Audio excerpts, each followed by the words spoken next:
రైతుల దేవునికి స్తోత్రం కలుగును గాక. చిన్న ప్రార్థన చేసుకున్నామండి. వాక్య సందేశానికి ముందుగా స్తుతులకు పాత్రుడగు మా ప్రియ పరలోకపు తండ్రి, కృపయు కనికరం గల మా దేవా, మీ పాదములకు స్తుతులు స్తోత్రాలు చెల్లించుకుంటున్నాం. ఇచ్చిన పరిచర్య మీద మీ కనుదృష్టి మీ మనస్సు నిత్యం ఉండునట్లుగా కృప చూపించమని, ఆశీర్వాదకరంగా దీవెనకరంగా చేయమని యేసయ్య అతి శ్రేష్టమైన నామంలో ప్రార్థించుచున్నాం పరమ తండ్రి, ఆమేన్.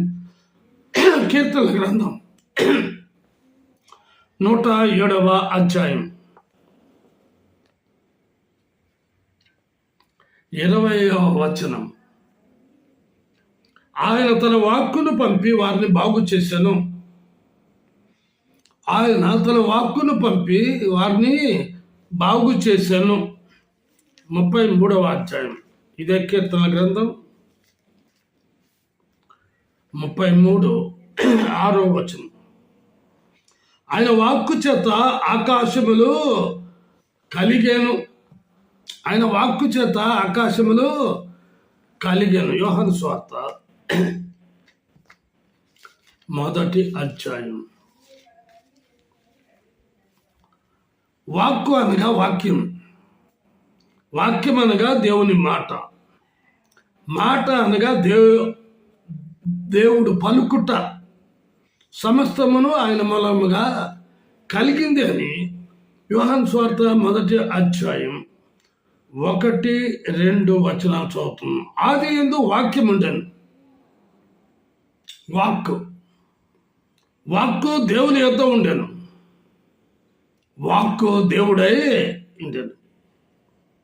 ఆయన ఆది యందు దేవుని యొద్ద ఉండెను. సమస్తమును ఆయన మూలముగా కలిగెను. కలిగి ఉన్నదేదియో ఆయన లేకుండా కలుగలేదు.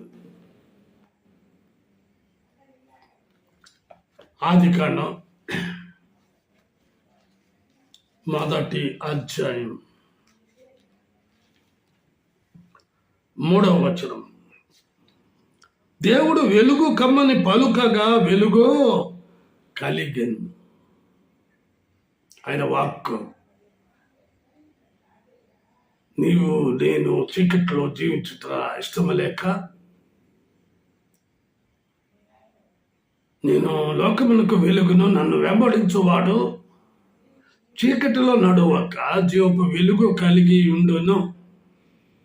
అందు నిమిత్తమై సృష్టిని, చీకటిగా ఉన్నటువంటి సృష్టిని వెలుగుమయముగా చేసినాడు. 6వ వచనం. మరియు దేవుడు జలముల మధ్యన ఒక విశాలము కలిగి ఆ జలములను ఈ జలములను వేరుపరచునుగా కాని పలికెను. ఆయన పలుకులను గురించి, ఆయన వాక్కును గురించి నేను సెలవిస్తున్నా. ఆ జలాలన్నీ ఒకచోట ఉంటే మీది జలాలు క్రింది జలాలని వేరుపరచులుగా కానీ పలికిన దేవుడు ఆ ప్రకారము ఆయన. 9వ వచనం. దేవుడు ఆకాశము క్రిందనున్న జలములు ఒకచోటనే కూర్చబడి ఆరు నేల కనబడును గాకని పలుగ్గా ఆ ప్రకారం ఆయన. మానవులు నివసించటానికి 6 నేల అవసరము కనుక భూమిని ఏర్పాటు చేసినాడు. 11వ వచనం. దేవుడు గడ్డిని విత్తనములిచ్చు చెట్లను భూమి మీద తమ తమ జాతి ప్రకారం తమలో విత్తనముల గల ఫలమిచ్చు ఫలవృక్షములను భూమి మొలిపించునుగా కానీ పలుకోగా ఆ ప్రకారం ఆయన. ఫలమిచ్చు ఫలవృక్షములు. ఈనాడు నీవు నేను లోకమంతా కూడా ఆ ఫలాలే, ఆ విత్తనాలే మనం తింటున్నాం కాదంటారా? 14-15 వచనాలు. దేవుడు పగటిని రాత్రిని వేరుపరిచినట్లు ఆకాశ విశాలములను జ్యోతులు కలుగ్గా కని అవి సూచనలను కాలములను దిన సంవత్సరములను సూచించుటకై ఉండుగా కనియు భూమి మీద వెలిగించుటకు అవి ఆకాశ విశాలమందు జ్యోతులై ఉండుగా కనియు పలికెను. ఆ ప్రకారమై నీకు మరి దినములు, కాలములు, సంవత్సరములు మరి జరుగుట కొరకు సూర్య చంద్ర నక్షత్రములను దేవుడు ఏర్పాటు చేసినాడు. జస్ట్ మాట పలుకగా ఆ ప్రకారము ఆయన 20వ వచనం, దేవుడు జీవము కలిగి చలించు వాటిని జలములు సమృద్ధిగా పుట్టించును గాకనియు, పక్షులు భూమిపైన ఆకాశ విశాలములో ఎగురును గాకనివి పలికెను. ఆ ప్రకారము అయింది. కాబట్టి భూమి మరి పక్షులు మరి జలములో చేపలు ఇలాగ పుట్టించుగాకని పలుకగానే ఆ ప్రకారము ఇప్పుడు మనం చదువుకున్నాం 107వ కీర్తన. చూడండి, పరిశుద్ధ గ్రంథం మీ వద్ద ఉన్నట్లయితే కీర్తన గ్రంథం 107, 20వ వచనం. ఆయన తన వాక్కును పంపి ఎవరిని బాగు చేసాను? ఎవరిని బాగు చేశాడండి? వారిని బాగు చేసాను. వారెవరు? ఇశ్రాయేలీయులు. ఎందుకు ఇలా జరిగింది? ఆయన మాట ప్రకారం, ఆజ్ఞ ప్రకారం జీవించని కారణాన కష్టములను ఎదుర్కొనవలసి వచ్చినది. సాధారణంగా దేవుడు ఎప్పుడు గుర్తుకు వస్తాడు అంటే కష్టం వచ్చినప్పుడు, బాధ వచ్చినప్పుడు, సమస్య వచ్చినప్పుడు, ఇరుకు వచ్చినప్పుడు, ఇబ్బందులు ఎదురైనప్పుడు దేవుడు గుర్తుకొస్తాడు కాదంటారా? సత్యం. ఇశ్రాయేలులకు కూడా అదే జరిగింది. చూడండి, 106వ అధ్యాయంలో 21వ వచనం చదువుతున్నాను. ఐగుప్తులో గొప్ప కార్యములను చేసిన దేవుడు, హాము దేశములో ఆశ్చర్య కార్యములను చేసిన దేవుడు, ఎర్ర సముద్రమునొద్ద భయము పుట్టించు క్రియలను చేసిన తమ రక్షకుడైన దేవుని మర్చిపోయిరి. ఐగుప్తులో 7 సంవత్సరాలు, పంట పండిన 7 సంవత్సరాలు, కరువు వచ్చిన 7 సంవత్సరాలు, 14 సంవత్సరాలు యోసేపు నాయకత్వంలో ఇశ్రాయేలీయులను, అన్నలను పోషించినది వాస్తవికము కాదా? తదుపరి మరి యోసేపుని ఎరుగని రాజు ఫరో మరి వచ్చిన తర్వాత ఈ ఇశ్రాయేలీయులు మనకంటే అధికులని చెప్పి వెట్టి చాకిరి 430 సంవత్సరాలు వారిని బాధ పెట్టిన తర్వాత దేవుడు వారి మొరను విని మోషే నాయకత్వంలో వారిని విడిపించింది వాస్తవికం కాదా? మోషే నాయకత్వంలో ఎర్ర సముద్రమునొద్ద భయము పుట్టించు క్రియలను చేసి, ముందు నొయ్యి వెనక గొయ్యి. మోషే నాయకత్వంలో ఫరో ఎదుట 10 సూచక్రియలు చేసిన తర్వాత, ఇశ్రాయేలును విడిపించిన తర్వాత వారు దేవుణ్ణి ఆరాధించడానికి కనానుకు ప్రయాణమవుతున్న సందర్భంలో వారి కాలి నడకన ప్రయాణం అవుతూ ఉంటుండగా ఎర్ర సముద్రం దగ్గరికి వచ్చారు. ఏంటిది? ఇశ్రాయేలు అనే మాట. ఐగుప్తులో ఉంటే కీరకాయలు, బీరకాయలు, సొరకాయలు అయ్యేదో తిని బ్రతికే వాళ్ళం కదా. అక్కడ సమాధులు లేవని ఇక్కడ ఎర్ర సముద్రంలో మమ్మల్ని ముంచివేయటానికా అని సనిగారు. మోషే దేవుడైన యెహోవా వైపు తిరిగి ప్రభువా అన్నాడు. 10 సూచక్రియలు ఐగుప్తులో చేస్తే, ఐగుప్తులో 14 సంవత్సరాలు కాకుండా అనేక సంవత్సరాలు పోషించబడితే మర్చిపోయారు. ఆ గొప్ప గొప్ప కార్యాలు, ఆశ్చర్య కార్యాలు కనుక ఎర్ర సముద్రము కూడా పాయలు చేసి ఆరున నేలను ఇశ్రాయేలును నడిపించిన రీతిని కూడా మరిచిపోయారు. 107వ కీర్తనల గ్రంథం 1, 2, 3 వచనాలు చదువుతున్నాను. యెహోవా దయాళుడు, ఆయనకు కృతజ్ఞతాస్తుతులు చెల్లించుడి, ఆయన కృప నిత్యముండును. యెహోవా విమోచించిన వారు ఆ మాట పలుకుతారు గాక. ఎవరు పలుకుతారండి? దేవుని చేత విడిపించబడినటువంటి వారు ఆ మాట పలుకుతారు గాక. విరోధుల చేతిలో నుండి ఆయన విమోచించిన వారును, తూర్పు నుండి, పడమట నుండి, ఉత్తరము నుండి, దక్షిణము నుండి, నానా దేశముల నుండి ఆయన పోగు చేసిన వారును ఆ మాట పలుకుదురు గాక. ఏ మాట? యెహోవా దయాళుడు, ఆయనకు కృతజ్ఞతాస్తుతులు చెల్లించుడి, ఆయన కృప నిత్యముండును. నిత్యము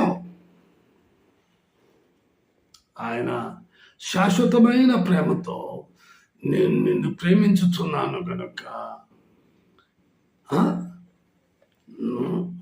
నిత్యము ఎడబాయక కదా.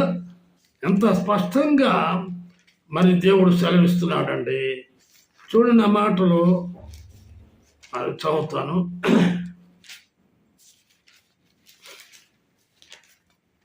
31వ అధ్యాయం 28 ఇర్మియా గ్రంథం 31వ అధ్యాయం 3వ వచనం. చాలా కాలం క్రిందట యెహోవా నాకు ప్రత్యక్షమై ఇట్లనెను, శాశ్వతమైన ప్రేమతో నేను నిన్ను ప్రేమించుచున్నాను గనుక విడువక నీ ఎడల కృప చూపుచున్నాను. ఆయన కృప చూపే దేవుడు. చూడండి 4 కీర్తనల గ్రంథం 107వ అధ్యాయం 4, 5, 6, 7 వచనాలు. వారు అరణ్యమందలి అంటే ఎర్ర సముద్రం దాటారు, అరణ్యం గుండా నడుస్తున్నారు. ఎడారి త్రోవను తిరుగులాడుచున్నది, నివాసపురమేది వారికి దొరకకపోయిన, ఆకలి దప్పుల చేత వారి ప్రాణం వారిలో సమస్యలను. వారు కష్టకాలమందు యెహోవాకు మొరపెట్టిరి, ఆయన వారి ఆపదలలో నుండి వారిని విడిపించెను. దేవునికి స్తోత్రం కలుగును గాక. కష్టకాలంలో my dear brother and sisters, నా ప్రియమైన వారులారా, మీరు మొరపెట్టినట్లయినచో ఆయన విడిపించ శక్తిమంతుడు. చూడండి 9, 10, 11, 12, 13 వచనాలు చదువుతున్నాను. ఏలైనగా ఆశగల ప్రాణమును ఆయన తృప్తిపరచి ఉన్నాడు, ఆకలిగా ఉన్న వారి ప్రాణమును మేలుతో నింపి ఉన్నాడు.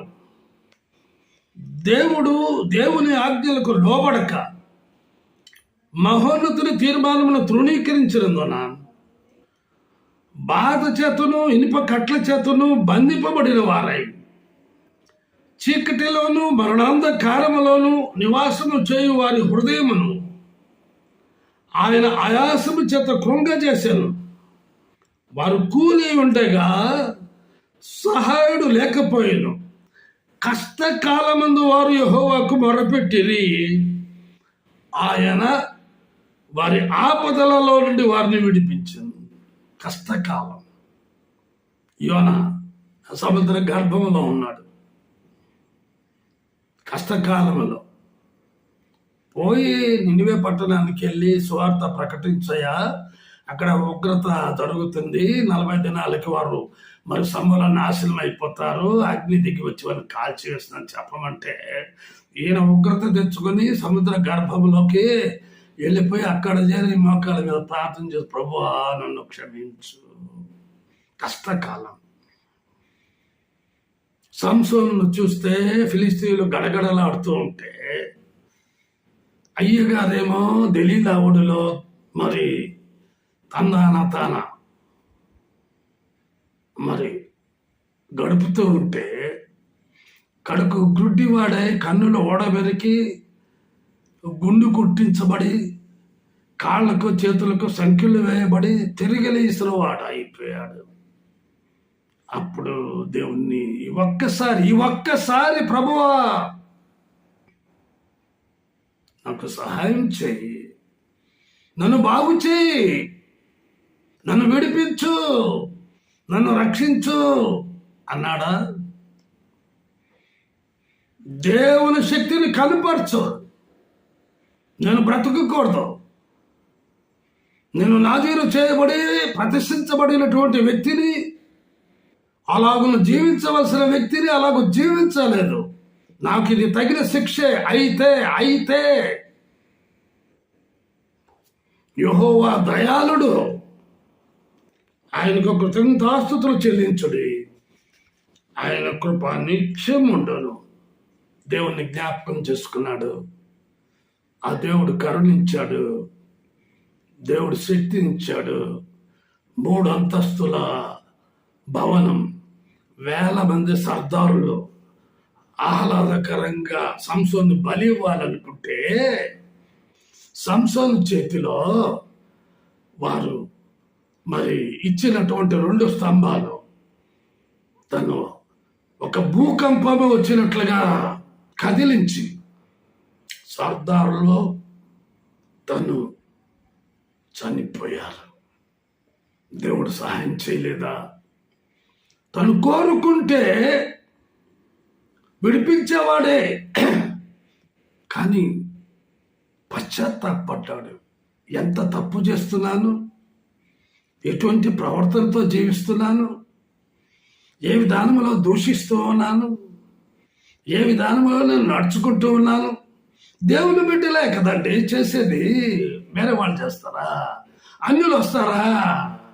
అన్యులు రారు. ఎందుకు? వారికి భయం. మన దేవుడు చూచే దేవుడని, వినే దేవుడని, సహాయం చేసే దేవుడని తెలుసు. అందువల్ల మన జోలికి రా. మన జోలికి వచ్చేది ఎవరంటే అరాకొర, కొంత వాక్యం తెలిసిన వాళ్ళు, కొంత భక్తి పరులు, కొంత ఇచ్చేవాళ్ళు, కొంత నాటకం ఆడేవాళ్ళు. ఇటువంటి వారు అలాగ వస్తారు. అటువంటి వారు ఎవరు? దేవుని ప్రజలైన ఇశ్రాయేలీలు. నీవు దేవుని ప్రజవేనా? నీవు దేవుని గొర్రెవేనా? నీవు దేవుని యొక్క మరి సన్నిధిలో నీ ప్రవర్తన ఎలా ఉందో ఒకసారి పరీక్షించుకొనమని మనవి చేస్తూ ఉన్నాను. చూడండి, మన పద్ధతి ఎలా ఉన్నది? మరి ఇశ్రాయేల్ పద్ధతి ఇదండి, మన పద్ధతి కూడా సేమ్.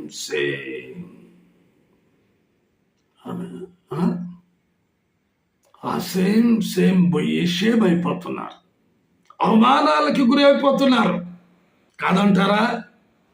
ఎన్ని అవమానాలు, ఎన్ని నిందలు, ఎన్ని మొత్తినా ఏదో మరి దున్నపోతుకు ములుకర వేసి పొడిస్తే దానికి ఏమంత చలనం ఉండదట. అలాగ చిన్న దెబ్బలు, చిన్న గాయాలు, చిన్న రోగాలు, చిన్న సమస్యలు ఎదురవుతుంటే వాటన్నిటినీ దేవుడు ఏదో అడుక్కున్న కారణాన, ప్రతిమాలకున్న కారణాన, గోదారుకున్న కారణాన సహాయం చేస్తూ ఉంటే రెచ్చిపోతూ ఉంటారు. ఇశ్రాయేల్ చేసే పనులు అవండి, దేవుడు చేసే పనులు అవి. చూడండి, కొన్ని విషయాలు చెప్పి నేను ముగిస్తాను. 107వ కీర్తనలాగా 107వ అధ్యాయం 20వ వచనం, ఆయన తన వాక్కును పంపి మనలను బాగు చేయును. 2వదిగా యోహాను సువార్త 8వ అధ్యాయం 32వ వచనం,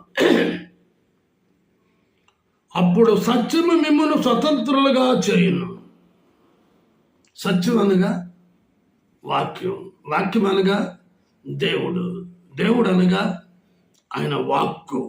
ఆ సత్యము, ఆ వాక్కు నువ్వు అనుసరిస్తే నిన్ను పాపము నుండి, శాపము నుండి, అపరాధముల నుండి, నిత్య నాశనం నుండి, నరకము నుండి తప్పిస్తుంది, స్వతంత్రులుగా చేస్తుంది. కాబట్టి మరి చెడుగా జీవించిన నీవు తెలుసుకొని గ్రహించి ఆ తప్పిదముల నుండి విడుదల పొంది మంచిగా జీవించడమే స్వతంత్రత. రోమీయులకు రాసిన పత్రిక 10వ అధ్యాయం 17వ వచనం. కాగా వినుట వలన విశ్వాసము కలుగును, వినుట క్రీస్తును గూర్చిన మాట వలన కలుగును. వాక్కు. నీకు విశ్వాసం ఎలా వచ్చింది? నువ్వు ప్రభువుని ఎలా నమ్ముకున్నావు? నువ్వు పరిశుద్ధుడు పరిశుద్ధురాలు అని ఎలా పిలువబడుతున్నావు? ఆయన మాట, ఆయన వాక్కు నువ్వు నమ్మావా? లేక నమ్మకుండానే నేను చూస్తేనే నమ్ముతానని? ఓ శిష్యుడు అన్నాడు కదా, ఆ శిష్యుని పేరు నాకు తెలియదు, నాకంటే మీకు బాగా తెలుసు. అందుకే దేవుడు ఏమన్నాడు, చూచి నమ్మిన వారి కంటే చూడక నమ్మిన వారు ధన్యులు. దేవుని వాక్కును నువ్వు వింటున్నావా? దేవుని వాక్కును నువ్వు నమ్ముతున్నావా? దేవుని వాక్కు నిన్ను హెచ్చరిస్తుందా? దేవుని వాక్కు నిన్ను గద్దిస్తుందా? దేవుని వాక్కు నిన్ను సరైన రీతిలో నడిపిస్తుందా? అసలు దేవుని వాక్కును చదువుతున్నావా?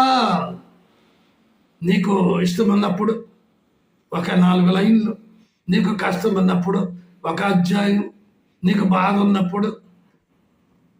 ఈ రోజుల్లో దేవుని బిడ్డలను పెట్టుకుంటారు, చెప్పుకుంటారు.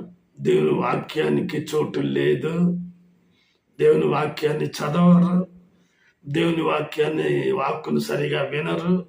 ఒకవేళ విన్నా అది వ్యతిరేక అర్థముగా చేసుకుంటారు, తమ జీవితాలను సరిదిద్దుకొనరు. చూడండి, 2వ తిమోతి రాసినటువంటి పత్రిక, తిమోతి రాసిన 2వ పత్రిక 4వ అధ్యాయం 2వ వచనం. వాక్కును చాలా జాగ్రత్తగా వినండి, ప్రకటించము, సమయమందును అసమయమందును ప్రయాసపడును, సంపూర్ణమైన దీర్ఘశాంతముతో ఉపదేశించచ్చు, ఖండించము, గద్దించము, బుద్ధి చెప్పుము. ఎందుకనగా జనులు హితబోధను సహింపక దురద చెవులు గలవారై తమ స్వకీయ దురాశలకు అనుకూలమైన బోధకులను తమ కొరకు పోగు చేసుకొని సత్యములకు చెవినియ్యక కల్పనా కథల వైపునకు తిరుగు కాలము వచ్చే ఉంది.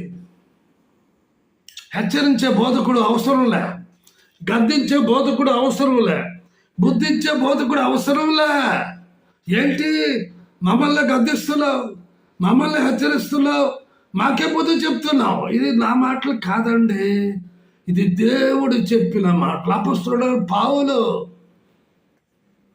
రౌడీ షీటర్ ఒకప్పుడు చాలా స్పష్టంగా రాయబడింది. 1 తిమోతి రాసిన పత్రిక 1వ అధ్యాయం 12-13 వచనాలు. పూర్వము దోషకుడను, హింసకురుడను, హానికరుడనైన నన్ను తన పరిచర్యకు నియమించి నమ్మకమైన వానిగా ఎంచినందుకు నన్ను బలపరిచిన మన ప్రభు అయిన క్రీస్తు యేసుకు కృతజ్ఞుడనై ఉన్నాను. ఎలా ఉన్నాను? సరిగా ఉన్నావా? ఆఖరిగా ఇర్మియా గ్రంథం 15వ అధ్యాయం 16వ వచనము. నీ మాటలు నాకు దొరకగా నేను వాటిని భుజిస్తున్నావా? దేవుని మాటలు అవేమిస్తాయి? ఆఖరిగా చూడండి, నీ మాటలు నాకు సంతోషమును నా హృదయమునకు ఆనందమును కలుగజేయుచున్నది. ఎవరు మాటలు వింటున్నామండి? మోసపోకము, దేవుడు వెక్కిరింపబాడు. మనుషుడు ఏమి విత్తున్నావు ఆ పంటనే కొన్ని ప్రార్థన చేసుకున్న ప్రేమ నమ్మకం గల మా ప్రియ పరలోక తండ్రి, కృపయు కనికరం గల మా దేవా, మీ పాదలు పొందన స్తోత్రాలు. అయా, మీరు మీ వాక్కును పంపి మమ్మల్ని బాగు చేసేందుకు స్తోత్రాలు చెల్లించుకుంటున్నాం. ఇంకను మీ వాక్కు ప్రభా వినని వారు, గ్రహించని వారు, తెలుసుకుని వారు, ఎరుగుటకు గ్రహించుటకు తెలుసుకుంటకు మార్గం సమకం చేయమని యేసు అతి శ్రేష్టమైన నామములో ప్రార్థించుతున్నాం పరమ తండ్రి. ఆమేన్. తిరిగి వచ్చే వారం కలుసుకుందామండి. అంతవరకు సెలవు. దేవుడు మిమ్మల్ని దీవించును గాక.